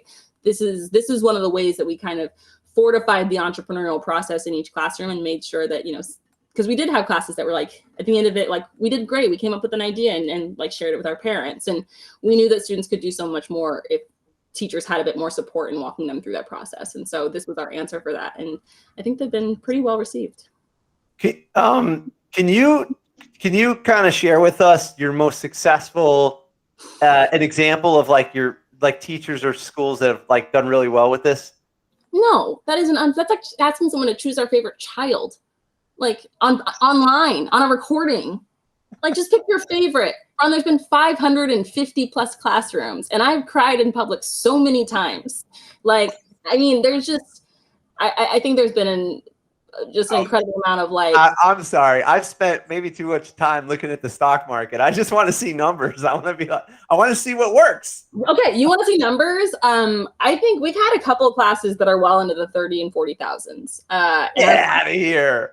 Our first successful class, like of that nature, like ballin'. What are they selling? Can we see their site? Well, they don't. This is not an operational class anymore. This teacher moved on, and they kind of did a rebrand. They do still have a site. I might be able to find it. It's a first grade class, right outside of Atlanta in Rome, Georgia. First graders making 30 G's in product. Oh, these kids killed it, man. They made sugar scrubs. What's that? What a sugar scrub is. I would be very yeah, this is what I thought. So many blank stares. This is great. A sugar scrub? Mm-hmm. So it's am I saying this right? Sugar scrub. Oh yeah. They're exfoliants. If there are people in your life who like soft skin, they may know what these things are, right? So these kids are mixing sugar and coconut oil and typically essential. Wait a minute. I think I found. Is there a video about this? Oh my God, Sugar Kids Beauty Documentary. Yes, that's what it's called on Google. The Sugar Kids Beauty Documentary. It's so good. Here, am I still screen sharing? No. I got it. It's so good. Oh, that's probably not it. Don't do that one. That's not it. No. Oh my God. Okay. I'm like, don't ruin it. Because I mean, high schoolers are awesome, but they're never going to be as cute as like the 6-year-old. They're a different brand, but it's not on our. It's not our. I'll let you handle it. Sorry. I got you. All right. What's rad about these kids, Sugar Kids Beauty Document, is how complex the project got. And by complex, I mean like the layers of learning that happen. So they're, you see pictures of them graphing their Facebook likes, right? And these are 7-year-olds. And they ended up shipping to all 50 states. They learned about every state that they shipped to. They shipped to 12 countries. Every time, as they grew their business, they reinvested. So this teacher they ended up distilling, like having an herb garden and distilling their own essential oils. And so these like 7-year-olds are doing chemistry, right? And they're using these essential oils in their sugar scrubs. They're designing their own product packaging. They brought people from the community. They did like 27 community collaborations. So they had audio engineers come in and they recorded a little jingle that they wrote based on like a Maroon 5 song. They wrote all their own social media. So, they're doing tons of writing practice, tons of science, tons of math. They're measuring, there's a junior mixologist title and a senior mixologist title. And you had to know your fractions to be able to be a senior mixologist, right? And these kids, they did so much rad philanthropic work. They supported their local community kitchen with like 6 months worth of food. They went down to the children's hospital and made like individual kits for all these, young people with cancer. These are sugar scrubs. I had no idea this existed. It's a whole thing. And they actually ended up getting invited to the Georgia State House of Representatives for their accomplishments in STEM. And these are, first graders. And this school is like Title I, like 80-90+% free and reduced lunch. I can't remember this off the top of my head, but a lot of I remember specifically that there were students who had eaten in that food kitchen, who then got to go stock that food kitchen. And that ability to be like the author of that story was incredibly powerful. Wow, this is awesome. Those kids killed me, man. They really killed me. So tomorrow, if I go into school and tell my kids in my class I want to make sugar scrubs, they're gonna be like, "Wait, this is woodshop, Z." Yeah, dude, I don't think that the Jeep is doing it, man. You got to reevaluate. All right, I just dropped the Sugar Kids Beauty video in your chat. I got it. I think there's been some really interesting woodshop projects. We have seen, like the really fancy dog houses, and we had a really cool bat box project outside of Chattanooga where a class partnered with the Chattanooga or the Tennessee State Park Rangers, and they kind of talked about the local bat population and how they were waking up from hibernation too early. And as a result, they built these bat boxes in collaboration and got the community to put them up everywhere, right? And so I think having some sort of like tie-in to a why was helpful for them. Wow, this is cool. My That's first amazing. grader would flip over this, like to make these things. Like she likes putting face scrubs on and all this. Like she would in this class. This would have been right in her alley if she knew. If she knows that you can make this stuff at home, oh man, it's better than making that slime stuff. Yeah, that got Wow. Yeah, I mean, I think there was a great. There was like a reporter. They had like lots of local press done on them when this was all happening. And one kid got asked, you know, like, so what's it like to make the product? And she was like, I'm in marketing. I'm the head of marketing. You're going to need to ask product development. And he was like, that's going in the story. I think that's the only answer I needed was the fact that you were so stoked and clear on like what you were bringing to the table that like you weren't Look, they're putting labels on. Oh yeah. They designed those labels With a heat gun. That's all their packaging. They killed it. Wow, this is impressive too. I know that they did so much rad stuff, and so how many years did they do this? So this school still runs. They now call it the Elm Street Marketplace, but the teacher moved on, and so they ended up rebranding. She ended up getting quite a bit of kind of fanfare for this project, and so it kind of felt like a rebrand was needed there. So Sugar Kids Beauty maybe existed for like 4 years before it got rebranded into Elm Street Marketplace. I think that's what it's called now.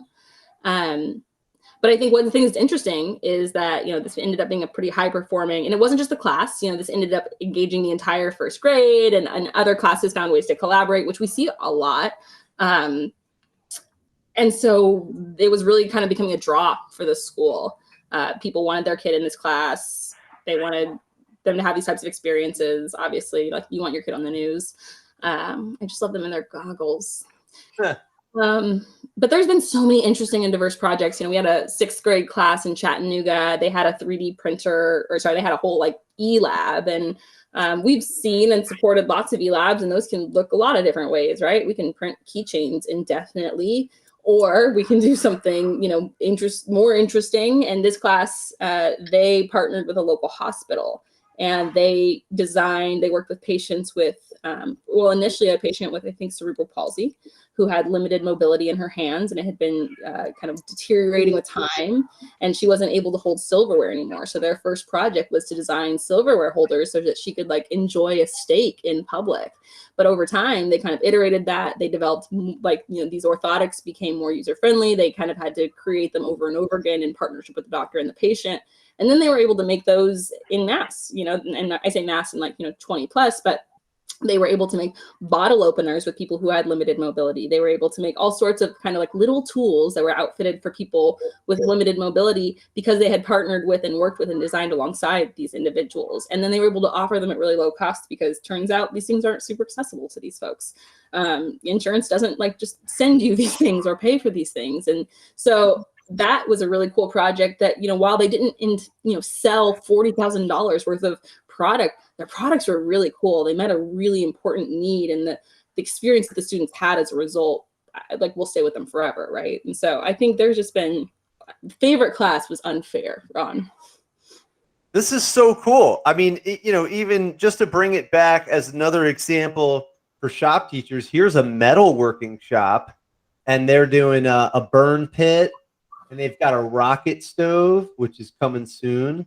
They obviously have some sort of plasma or laser cutter. They're doing words, wall art.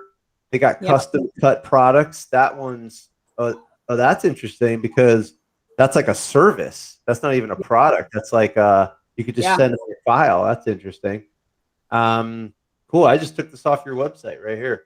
And if you just go here, that's the metal one. Here's a woodworking one. Go to shop. Okay. So it's good to know that that's a dead page. Oh, it's dead. Okay. Well, a lot of the classes over the summer kind of pulled their websites down. We just rebuilt this dashboard, and we learned some things at the end of the year. Like, there's no way to turn off the websites, which was a problem before, but we encountered it again. So as a result, a lot of the classes either kind of pulled all their products off or kind of would say, put a banner up that said, gone for the summer or something like that. And so I think that's what happened for Hickson. That's okay. I mean, it's kind of like you're iterating, I mean, we're small. I'm on that page, Ron. Yeah, you are. Absolutely. We brought it up before. Let me see. Hold on. That's all right. This is the first time I noticed that. Oh yeah. We showed it before you got there. I was talking about. Yeah, I showed. Nice. Oh yeah. I received this one, and I showed the video of me unboxing it. And you. So which one was your best seller, Barbercheck? I'd say the elephant, which is funny because that's what students had to do at home during remote learning. Okay. Yeah, at least got a few. It was just a little sculpture, right? It doesn't do anything, right? It can hold a phone. Oh, okay, I got you. It's like, it's an elephant phone holder. It's the elephant in the room. That's good.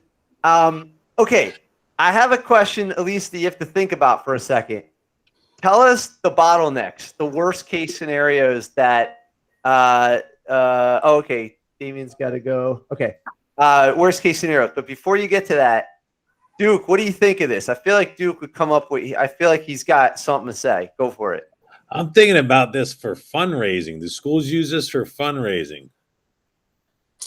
Yes. I mean, I will say this. It's kind of important for us that students have a say, right? That they're not, this was something that we found early on. It's like some of the times these student stores are deemed entrepreneurship programs. They're selling Snicker bars and like 70 grand a year is getting like snuck into district accounts that then like students or you never see again.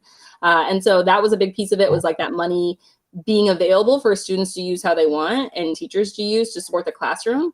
And so I think at like a larger scale, they don't think about it in terms of fundraising in that way, like, for the general account. But I think a lot of teachers do know that like this can help support their budget, right? And that they are using sometimes their sales to fuel bigger projects. And sometimes I've even seen sales campaigns around that, right? We're looking to do X, we're selling these products between now and this in order to accomplish this thing, right? So I think there is sometimes that really intentional kind of fundraising aspect. Yeah, fundraising is not like when we were brought up. You can just go door to door and sell candy. Well, first of all, you can't sell candy. The band sells the oranges. The chorus sells the candles, and anybody else can't sell anything. It's true. That's so funny. I sold, I think, Hershey bars for Little League. I used to go to parking lots and whatnot, And now I don't even know if they're allowed to do that anymore. It's so funny. Who didn't want chocolate? It was so easy to sell that. Easy. I still buy chocolate from kids. I think the other thing we see a lot of is T-shirts, right? And like I have a personal commitment that I can't own any more T-shirts, which is one of the reasons that, like, if classes want to use this for fundraising, I like the idea. I'm pretty committed to like students having like some voice and choice. And also, if there has to be fundraising, why would we not make it a more robust learning experience rather than like another set of bullshit T-shirt? I don't know. Sorry. We can do better. I think top class podcast. You can curse here. It's all right. I've been well behaved this whole time. No, you're doing good. What? Bloomquist, what do you think? One click, buy a whole house. Could you sell houses on there? Yeah. I was thinking the same thing, man. No realtor fees. No realtor fees, Barbara. Bloomquist. You'll blow that 30, getting donated back. It'll be far past 30 grand. In one house. Well, it's funny when I taught at the prison, we talked. You guys were talking about what should the kids build or whatever students build, and obviously I was dealing with adults, but I let the adults build whatever they wanted within rules of the prison. We didn't. It couldn't be something unsafe or used as a weapon, blah blah blah, right? But we built all kinds of stuff, everything from like the toy Jeeps to straight up oak furniture and walnut furniture, and we would do a sale to the staff, and it was super discounted. We could put this out on the market and probably make 10 grand a sale, but we were making $2,000 to $3,000 every year selling just whatever the guys built, and some of it was just in scrap, from scrap wood, because we'd build the habitat houses and Habitat would let us get order like a full bunk of 2x4s or 2x6s, and we got to keep the rest. So it was pure profit. The only kicker was my program we'd make like $3,000, but we'd only get 1,500 of that, and it got divvied up. And I was like, well, all right, but yeah, That's awesome. Just keep thinking like, I mean, this was college level, but I mean, just think if there was a way, even at the prison level, if they were doing this in e-commerce, I mean, there's a lot more logistics when it comes to pickup and all that other stuff. Sure. But, I mean, they could be. So if I did have at the prison, this system, I'd be making $30,000 to be nothing.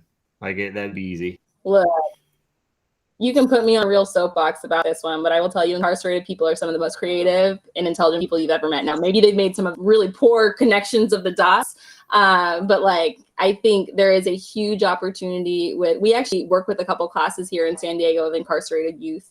They're doing shop class. So one class, one's getting started this year. One has been working with for the last couple of years, but they are making chess sets.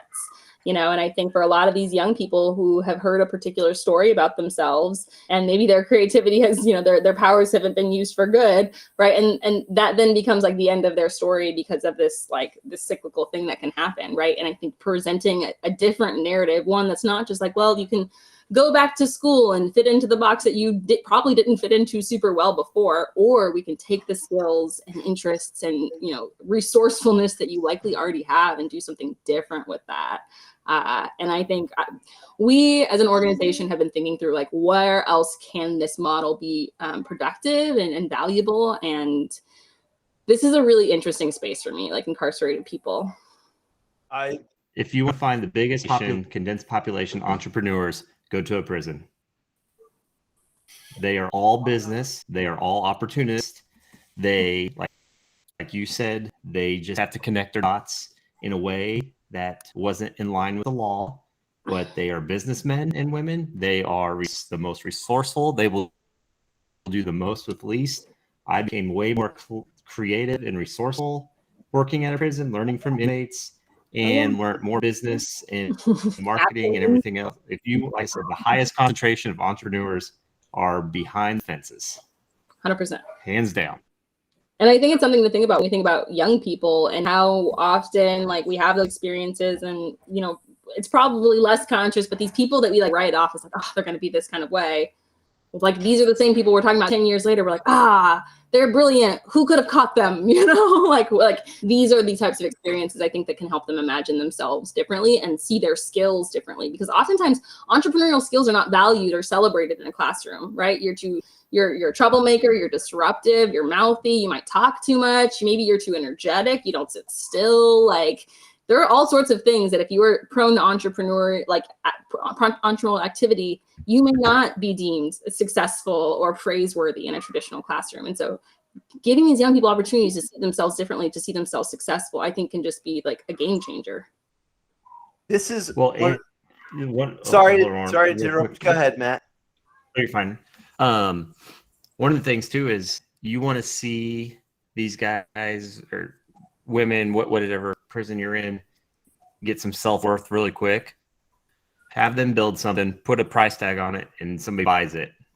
And they when we were going through pricing everything, and we price everything to get rid of it because we don't have storage room, it's got to go, right? So Barbercheck chairs we're selling for $80 a set, which could go for, online you can pay $700 a set, right? And they're like, what? It's that cheap? I'm like, guys, don't look at it as it being cheap. It's just, it has to go. Right. We want to sell it. But everybody was trying to build that thing that's going to be the highest price or the highlight showcase item in the sale. And as soon as they got to the class that next day after the sale, did mine sell? Oh yeah, it was sold full price, or right away it was the first thing gone, or and then they're like, could I do this out in the world? I'm like, sure. Well, you sold worse. Right. It's so interesting. I got into stocks recently, and I came across this guy who's currently in prison, and they call him Wall Street, Curtis Wall Street Carroll. And I was like, no way. Why would his advice be good? I listened to what he had to say. It's a pretty good strategy for buying and selling stocks. Really good to listen to. Better than most.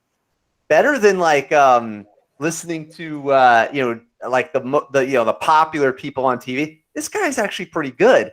And so they let him do a TED talk, and then over here, NPR did like a whole interview with him and whatnot. I mean, clearly, I think he robbed. Yeah, I'm not going to say what he did, but basically, he made some poor decisions when he was a kid. You know what I mean? I understand, but it's interesting that is kind of an area that's underdeveloped as far as, of course, these people have made mistakes and they need to pay for it. But I'm just saying that there's a return rate that I've heard is really bad. It's really bad. They come back if you don't empower them. And so then that just costs the state and the taxpayers more money, and also more crime happens. So anyway, but yeah, so not to go down that too deep because I don't know too much about it, but that's a pretty amazing thing. What an interesting space that would be. That's cool. All right, I have a question totally opposite of what Ron's talking about. Now, if I'm interested in joining the program, EdCorps, okay, number one, what do I need to do? And number two, is there a cost associated? Okay. So, Tim, did I hear that you're in Illinois? No, I'm in New Jersey. Okay, thank God. So, in the last 6 months, Thank God. 8 months ago, right, there's nothing wrong with Illinois. I'm in Illinois, and I agree with that comment. All right. We just learned in the last year that we're having like business license. We can't work in Illinois right now, and until we have enough classes where we can justifies like paying a bunch of money for an official audit. So, anyways, that's why I was asking if you're in Illinois, because I was about to just break all of our dreams. But you're in New Jersey, so great news. So, well, New Jersey is very hard to work with, also. So. Well, we work in New Jersey, so we've had challenges with contracts and things like that, but it's possible. Right now, Illinois is just not possible, and it's the only state that it is not possible. So typically, and we're in the middle of like a transition as an organization. We started being a grant maker because we wanted to get classes money, but we realized we had to develop a program for that. And then we started taking other people's money and granting that out, right? So that's the Harbor Freight Initiative. So we're asking more people for money, but we've never charged people for our services. Even though along the way, as we ran out of money, and people would say like, we want to work with you. I'm like, oh, we're out of money. And they'd say like, well, we don't care. Like, still want to work with you. Like, can we pay, right? So we just developed a license model. So we have our like micro grant pathway where we work with teachers under a grant model where it doesn't charge. It doesn't cost teachers anything or schools anything, but those funds are limited. We have another model where schools or districts can pay a licensing fee, right? And that covers our technology. That covers like, the accountant who's filing all the county taxes for every state and county that we operate in. It's seed funding back to the classroom and toolkit funding and all these things, right? And then there's a third way that we just launched, which is a crowdfunding approach, right? Where the classes are still, big crash out there. I just moved. I don't know what the big crashes are yet. So it could be my kids, could be somebody else's kids. I'm going to pretend I don't know the difference. And so the crowdfunding approach allows classes, if we're out of money and schools or districts aren't in a position to pay for the licensing fee, then we have a crowdfunding platform that we've worked with just as for our own fundraising purposes. And classes can create fundraising campaigns under our umbrella to crowdfund their program costs. And that's a new idea that we've kind of run with as people have kind of recommended or suggested, said, hey, have you thought about this? One of the things I think about often is just like every pizza place that's got like little league pictures hanging in it, what does it look like? And isn't it maybe a better pitch for local businesses to be, funders, angel funders, to be sponsors of these student-run businesses to help them get started? And so we're hoping to see where that goes this year for classes that want to get started, but maybe we're out of funds to get them started. Yeah, because I was just wondering, like, if I wanted to say approach you guys, and I kind of want to know what do I have to put out versus what the district has to put out, or if there's no put out. So that's what I was kind of wondering. Well, so you're a shop teacher, which means what grade do you teach? High school shop. So we have a cohort of high school shop teachers, our Harbor Freight EdCorps, where we have typically space for growth, right? And so for this cohort of teachers, you know, and folks who fall under this public high school skilled trades kind of umbrella, we have those grant dollars available. So I guess what I'm trying to say. And so if that's the case, just reach out and I can put you in contact with Adam from our team. And I get first dibs. No, I'm just joking. Tim, you should do it. I'll do it with you, and we'll see and then we can trade notes and help each other. No, you do it first. No, you do it first, man. No, I want to do it, but you got to do it, man. That would be awesome. You already did it. Don't be schmucks. Now let me ask you, is New York on your list? Because the last time I tried to do what I talked about earlier, that was all during college and high school that I was doing that. But I've asked, my administration, and they've told me directly that students are not to walk out with any extra money. Right. Yeah. So that's why when you kind of shared that, I thought, I wonder how that works out. Yeah, way back when. Yeah, I can imagine like envelopes with cash, which I wouldn't advise today. So yes, we do with several schools in New York. Oh, okay. It vary kind of district by district. At the end of the day, like sometimes the principal will sign our contract, and sometimes they'll say, the superintendent needs to sign it. And then sometimes they'll say, then the lawyers need to see it. And so we have districts. And what I will say is it's helpful when we've worked with other folks in nearby districts or in the state, because we can say, hey, look, other New York lawyers felt fine about it. So it's probably, we're good. But we can never totally guarantee like what your school or district is going to say. Yeah. But it's funny, like Nick said, you can't hand the kid $400 and walk out. But they could make a $400 worth of piece of furniture, and 100%. There's no problem with that.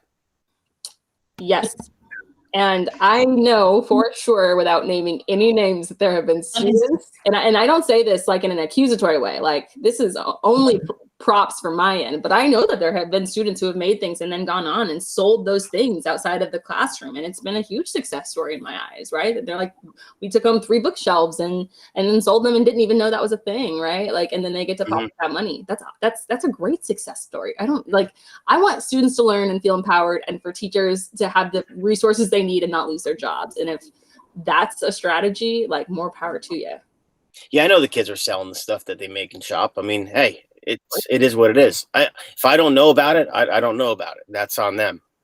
But as soon as it walks out that door, also, like, if you do know about it, maybe we can give them a high five. I think it's awesome that I don't know if it's not technically not allowed, but I think it's rad that as they see their own work, they're understanding that there's value to it. Because I even think that piece, even for so many adults, this idea of like, hey, you could sell this, like that self-doubt is so real and inhibiting for a lot of people. So if your students are like pushing through that and selling their stuff, like congratulations from me.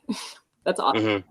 Yeah, it is. Yeah, I mean, it's cool to see that, but it's funny how, like Nick said, you can't give the kid $400, but you can send them home with $400 worth of lumber.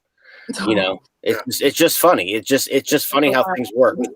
It is. It really is. I mean, I've had a handful of my students, after our pen turning unit and even making cutting boards, they have that equipment at home, and they've even told me, that they've started a side business, and that isn't part of my unit, but they've asked me questions here and there, and like Tim said earlier, they're the overachievers that you want to coddle, but not do too much for, but you want to help them out, and they excel outside of the classroom pretty easy. I feel that has to be a huge success story, right? Like that they're learning something in the classroom so much that they're actually taking it on and working by choice outside of the classroom. Like that feels. Yeah. If a student was like learning biology at home and running, yeah, totally. If they're like running experiments at home, we'd say, like, man, that's a huge science success story. Like I feel like this is the exact same thing. This is like like they're grabbing onto these skills, they're seeing the value, and they're like integrating it into their lives. Like that's incredible. Yeah, that's awesome. I mean, go ahead. So we have a CEO program here, and it's ran by like established business people in the community or whatever. Is like the teacher. Well, now it's actually now, you guys remember Neil that came on and does our media, very entrepreneur minded stuff. He's actually running the CEO program, but it was done by a former banker in town. But anyways, one of their big projects at the end of the year is they have all these into the program, and they fund a startup, and every student starts a business for the end of the year for the project. So I'm kind of wondering if maybe, I don't know if there's something with you guys teaming up on something like this, because I mean, some of the projects, some of the products, some businesses are services, others are product. I mean, there was somebody that was still, I forget what product was, they were selling something, and even they paid through college. That's awesome. From the school project. I wonder if this is something, and it's high school, so we're in Illinois. Gosh dang it. See, this is how you know you're doing something good, because Illinois government likes to take good ideas and make it impossible to get it done. So you guys are on the right path. Yeah. Yeah, I have a student right now that I guess it's just from working with her hands, but she's out making, and she's selling jewelry on Etsy. So she's out selling that, and it was none of that I did with her. It was just, she was very creative, very artistic, and is out there selling jewelry and making a killing doing it.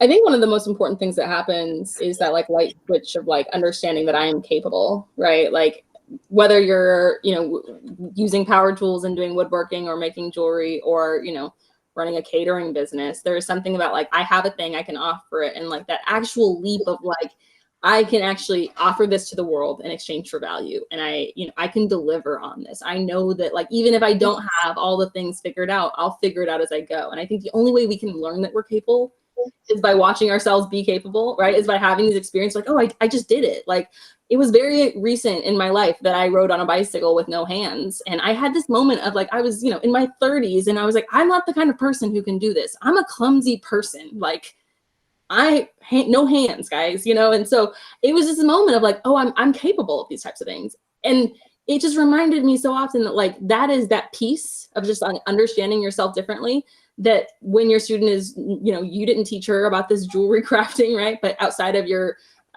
partially because of the experiences that she's having in your classroom, outside of that, she can then go try and do different things and make those risks.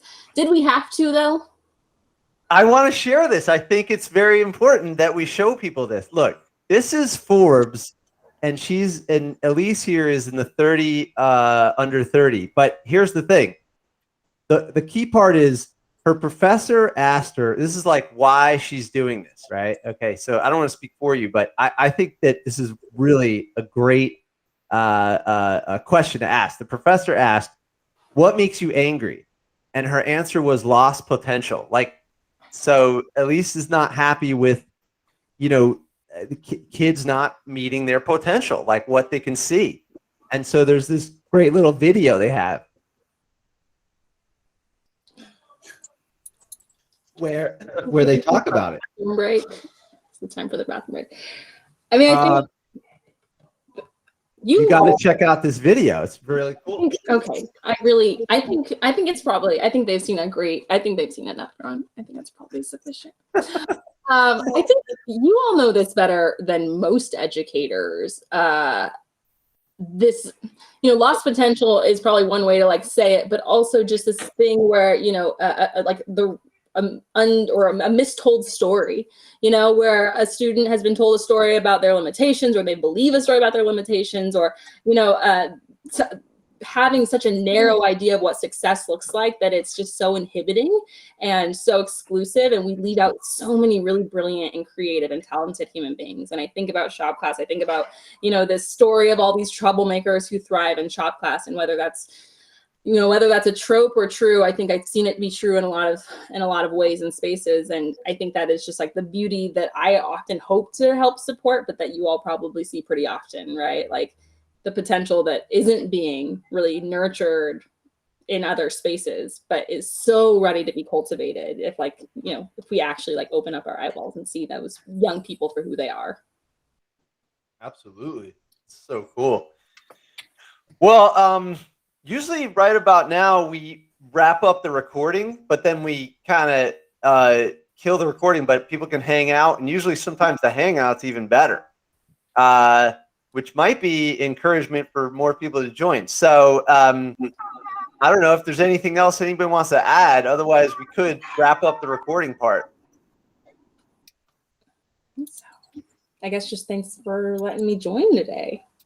Yeah, no, at least thanks for doing this. This is awesome. I want to try the system, and I'm going to come up with a plan. Actually, I'm going to let my students come up with a plan. I'm going to show it to them. Yeah. We do lately. I've been doing a lot of focus contest products instead of just doing like, it's not just craftsmanship. It's like, all right, here's your goal, but those could end up being what we sell. Like so it would be really cool to see how that works with an economy site. And yeah, I don't want to do all the work to set up the economy site. And I also need mentorship and some advice and stuff like that. So I think this is pretty cool. I want to give it a try. This is something.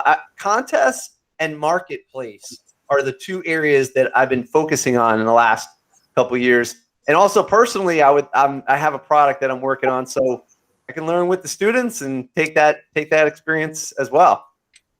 Story of life, you know, we're all just learning together. Absolutely.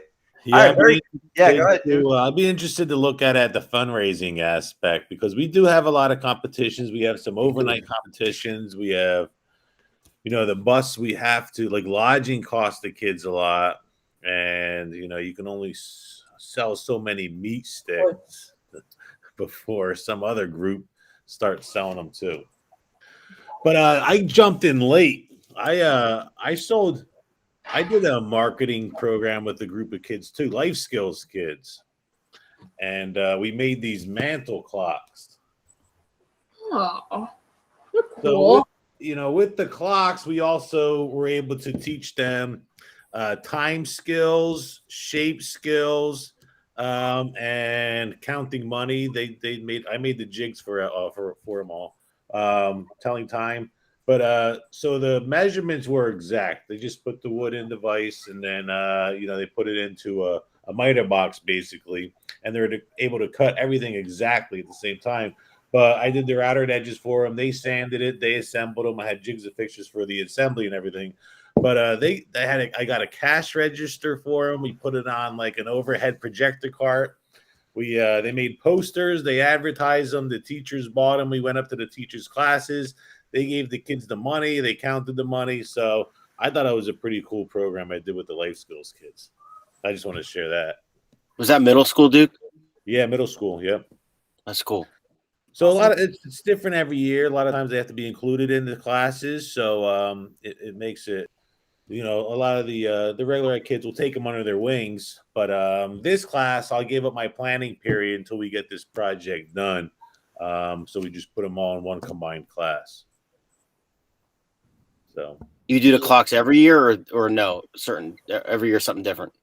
Yeah, last year we did birdhouses. I brought back the birdhouses because we had a laser engraver. We laser engraved the top, so it was around Mother's Day. But traditionally, we did the clocks. The program's done. It's done pretty well. All the jigs and fixtures are already done. It's very safe.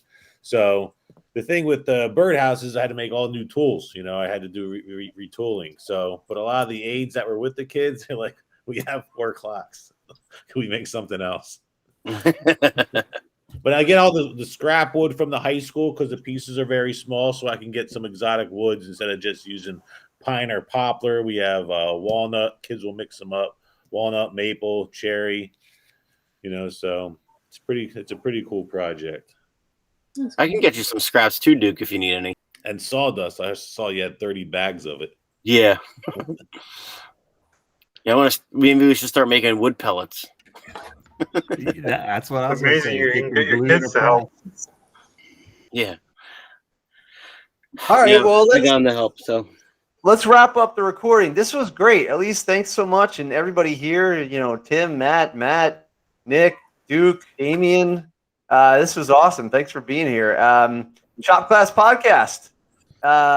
Check us out Wednesday nights, 8 p.m. Eastern, and on our website and our YouTube channel. And then we also have I'm gonna bring them the Anchor app back. the old episodes. We're going to start bringing those back. Anyway, all right, Shop Class Podcast in the recording. Thank you. Thank you, Ron.